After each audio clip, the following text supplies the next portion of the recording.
When I first started watching Call of the Night, I pretty much immediately got the distinct impression that the series was being shaped by the spirit of what I called aesthetic indulgence. It was, after all, in many ways, as if the folks producing the show said, "To hell with any sense of realism, we just want it to look good. We just want it to look interesting and dreamy and ethereal, often visually hilarious, and not least of all, occasionally, quite sexy. We just want the night to look magical, and the visuals overall to effectively convey the specific aesthetic, tones, and themes that we envisioned." What I didn't realize at the time was that the show was being helmed by director Tomoyuki Itamura, who you might know for his work on classic Studio Shaft shows, the Monogatari series, Madoka Magica, Sayonara Zetsubo Sensei, etc.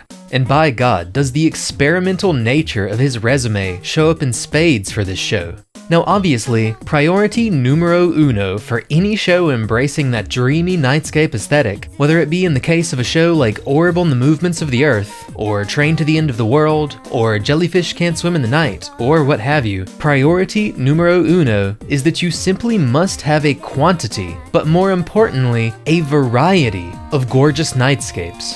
Call of the Night, of course, has these and many other wonderful sights out the wazoo. Twinkling starry nights, colorful nebulas and astrophotography shots, skyscraper-filled cityscapes, shots of cozy little townhouses and vacant parks, traffic lights, neon signs, urban alleyways, overpasses and crosswalks, gorgeously rendered vending machines, etc. All very conveniently in walking distance and episode's length of wherever Koyamori lives, a fictional town known as Komori. Komori.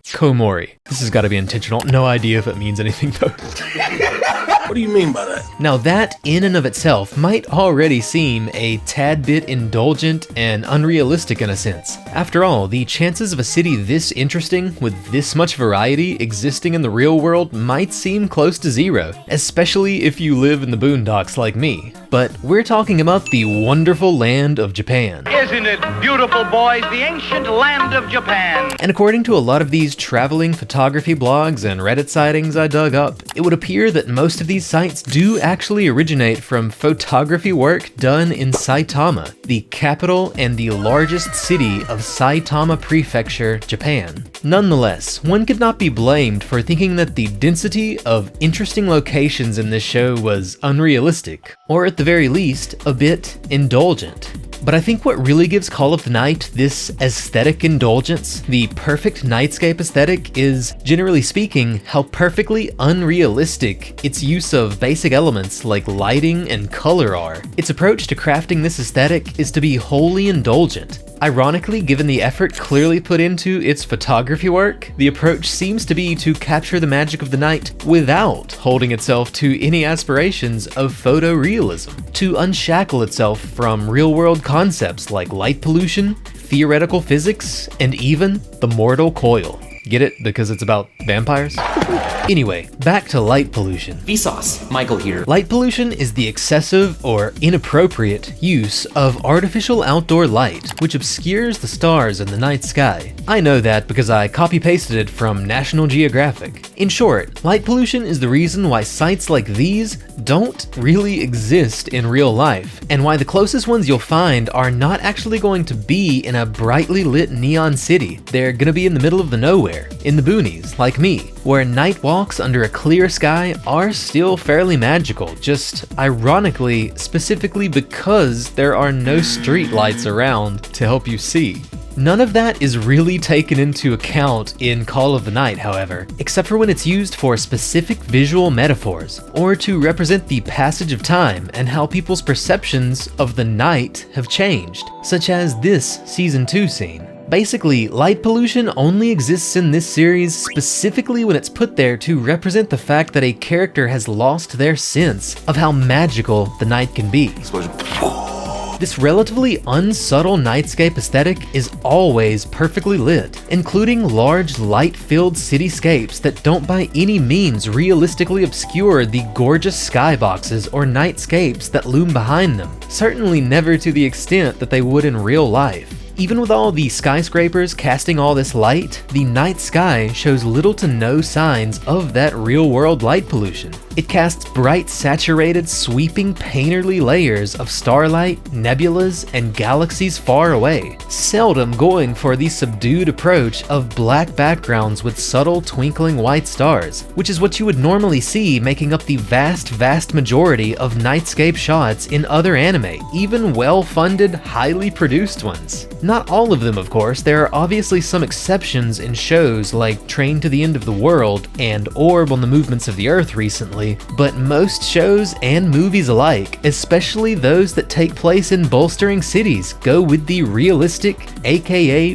boring approach. The first notable and most obvious use of a normal, subtle nightscape with simple white on black stars would be the episode 1 scene of Call of the Night, where Nazuna hits Ko with the "We Are Sparta" kick off the side of a skyscraper, just before saving him mid-air and bringing the light and the colors back to his night. Very thematically appropriate. That's pretty good, right? There is another notable scene of this type in Season 2, as I mentioned earlier, but let's avoid spoiling any specifics on that one, just in case. To my recollection, the show pretty much never shows a night sky obscured by fog or hazy lights either. After all, light pollution is realistic and ugly. Call of the Night's nightscapes are gorgeous in ways that you could honestly never find in the real world. The thing is, that's pretty much all totally irrelevant to the black and white manga, where most of the backgrounds are either empty or filled with dark gradients with a few small white stars. And that is not to say that the manga looks bad, it certainly doesn't. It's simply to say that this was clearly a very intentional decision and direction imbued into the anime adaptation by an inventive, visionary director and a very resourceful staff, who,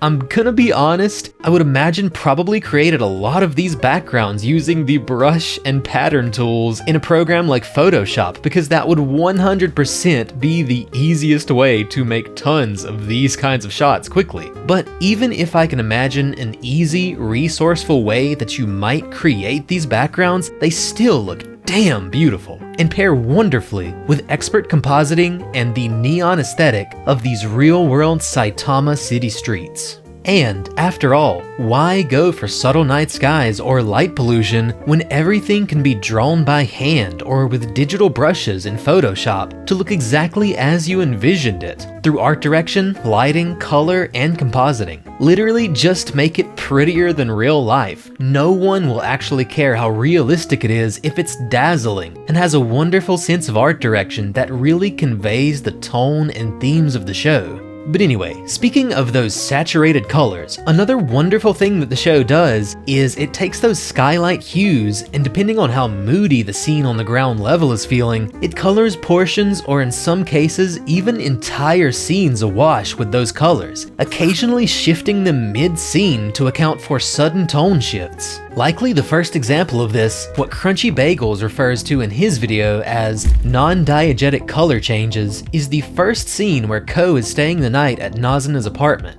As the scene mellows out and he pretends to fall asleep, the lighting is cool blue and relaxed, but then the lighting all turns to a saturated reddish tone as we realize she's about to sink her teeth into his neck. There is obviously nothing within this room that could realistically have this effect. It's simply there to reflect a fairly unsubtle change in tone, and perhaps imply the idea of a blood moon or something like that if you really want to be speculative about it. The extent to how extreme these color tone shifts are is dependent essentially on how tense or dramatic a scene is on a scale of 1 to 10. With the karaoke scene from Season 1 perhaps being the best example of a 10 out of 10, with harshly mixed oversaturated colors and weird glitchy aberration effects haloing characters and objects, which does a really great job of conveying the anxiety that Ko begins to feel in this scene when he is confronted with the possibility that this vampire might just be ready to straight up murder one of her mates. The harsh, hard mixed effect of these visuals really helps you relate with how he's feeling about this. These colors, even the most all-encompassing ones, those that so often coat the landscape entirely based on the Nightscape hues, will even sometimes switch back and forth entirely on a dime just to visually reflect the change of the overall tone or a character's mood. Once again, who cares if, realistically speaking, the entire pool scene should really only subtly be lit and colored by the one particular hue that we saw in the night sky, if the scene should even be saturated in this color at all to begin with. Nah, saturate it in purple, then shift it to blue to represent a more cool, relaxed tone, then shift it to red to represent Ko's jealousy and anger, and then back to blue again to resolve the tension of the scene with some comic relief. It looks cool and it communicates the idea clearly, doesn't it? So that's how they drew it. One thing that is interesting and ironic, given the point of the video, about the use of this effect in the pool scene in particular, is that right after the pool's wide zooming scene introduction cut plays, the very second shot actually shows us these bright saturated strobe lights above the pool scene, which actually, theoretically, more realistically, gives us the perfect reason, the perfect excuse in this scene in particular as to why these tone shifts might actually be occurring in-universe. Which is all to say that it's not necessarily literally always non-diegetic color shifts, it's just that non-diegetic color shifts aren't something that are ruled out here simply because they're maximally unrealistic. Generally speaking, the hues of the world below the sky in the show's night walks tend to be mostly purple, blue, or occasionally more naturally or neutrally colored throughout. My first immediate theory was that they seemed to consistently reflect the hue of the night sky above, with the most naturally or more neutrally colored scenes often reflecting green and yellow skies. And this theory about the world below reflecting the night sky is still true in many cases, but I think it's a little more accurate to say, as Crunchy Bagels simply put it in his video, the colors of the scene are decided by what would look the coolest or sell it the hardest, rather than what is realistic or traditional. End quote. Wrap that all back in with the fact that we usually digest the night walks as scenes of characters often instantaneously popping back and forth between all sorts of unique but equally beautifully rendered aesthetic cityscape and townscape environments. Add in the fact that those scenes, as well as the scenes where Nazuna is flying the two around, occasionally just suddenly straight up turn into groovy, unbroken Japanese hip-hop mads, or AMVs if you prefer, and you get something that is just a pure treat for the eyes and ears alike. Extended scenes will play out for what often feels like minutes at a time of just Ko and or Nazuna traversing the city's most aesthetic locations, backed by nothing more than some of the most vibin' music you've ever heard from none other than Creepy Nuts. Thank God they were brought back for season 2. Beyond the lighting and color choices themselves, I would be remiss if I didn't at least briefly mention the many wonderful ways that the show uses things like the sweeping dynamic camera shots of characters like Nazuna, the warping parallax camera effects, or fisheye lenses and abstract, surreal representations of city lights wrapping around focal points like Nazuna and Ko flying, the upside down shots, the head tilts, or just the wonderful excess of colored city lights and lens flares and light leaks and particle effects and all those glowy little anime bubbles shimmering in the backgrounds of so many scenes. It's all, once again, unrealistic and wonderfully indulgent, but also never quite so heavily mixed that it turns into an ugly, washed out mess. Another thing that I do think is worth quickly pointing out is that this visual direction, this blatant aesthetic over-realism approach, actually pairs really well specifically with this show's story, tone, and themes, especially the earlier content in season 1, being mostly carefree, indulgent slice of life vibes, with the more tense moments and high-stakes situations being the standout exceptions. The visual aesthetic jives perfectly with an insomniac MC who frequently stays up at night, skips school, and dreams of becoming a vampire of all things. He's literally running away from real life to relax and indulge in an unrealistic fantasy. which is guaranteed to either come to an end at some point or result in him sacrificing other parts of his life to maintain it. There's just so much about the delinquent status of our MC, the indulgent and nonchalant slice of life vibes, and the fantasy of escaping the dreaded responsibilities of the day and the restless insomnia of the night to discover a freer, far more magical night life with fun, sexy vampires who surprisingly have many life lessons to teach our young MC along the way. There's so much about that pairs perfectly with a visual aesthetic that paints the night to be beautiful far beyond what exists in reality. It all just jives perfectly together. Oh God, it's so good. And then there's all the wonderful fan service and sex appeal, which I will never apologize for. Here's an excuse to help you justify it though, as if you needed it. Whether it's all intentional in the implied meaning or not is obviously up for debate, but another thing that I find really interesting about this show's overall direction and how it all ties in with the themes in the world building is its use of extreme close-ups and momentary fan service to clue us in on the most important words that a character says, or less subtly, but even more interesting in my opinion, through its fan service, all the sexy little mannerisms which the vampires, so obsessed with their concept of popularity power and the value of wooing their men of prey, used to try and bedazzle the men around them. To make humans fall in love with us for efficiently creating more offspring, we're adept at acting in ways that attract humans. That's how we've evolved.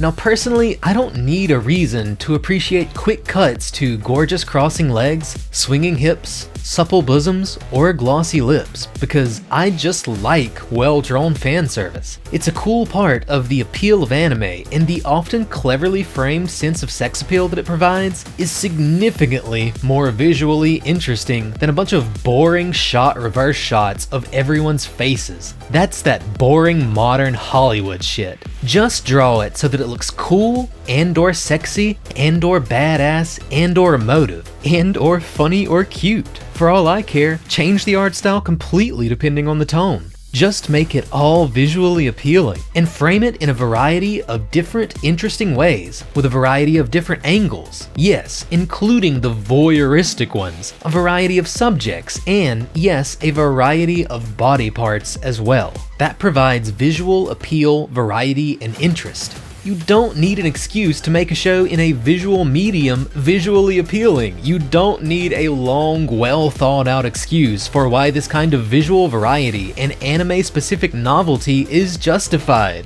But it is quite a nice bonus when you have one.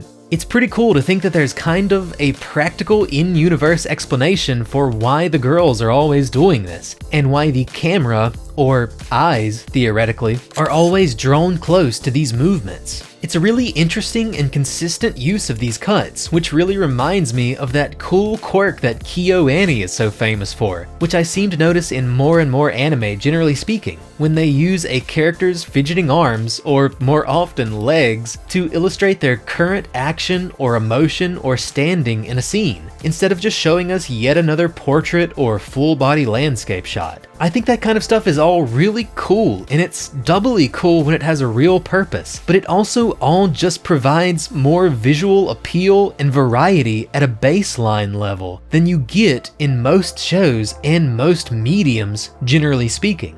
But back to Call of the Night specifically. In short, the quick fan service cuts remind us that the vampires are in fact intentionally, habitually one might even argue, drawing attention to their own sexual mannerisms for the sake of acquiring as many prey as possible, as much quote-unquote popularity power as possible. And quick cuts to characters' mouths, for example, are often meant to imply a sense of importance or accentuation on particular words or phrases or sentences. And just like the highly saturated, perfectly lit night skies, which were likely never even a consideration in the black and white manga, none of these close-up jump cuts come from the manga. All of them are anime original elements.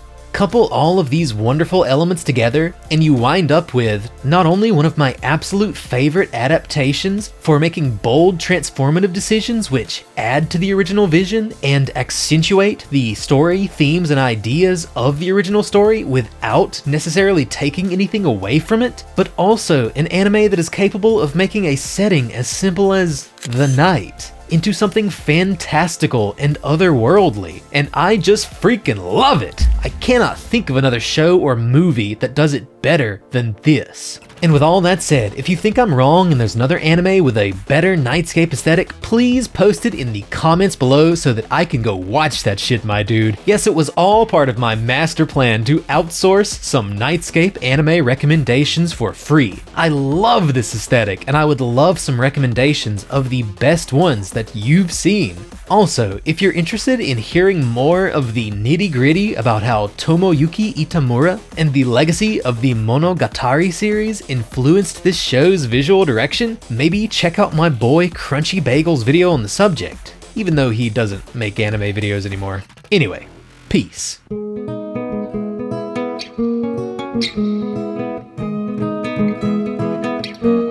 Thank you.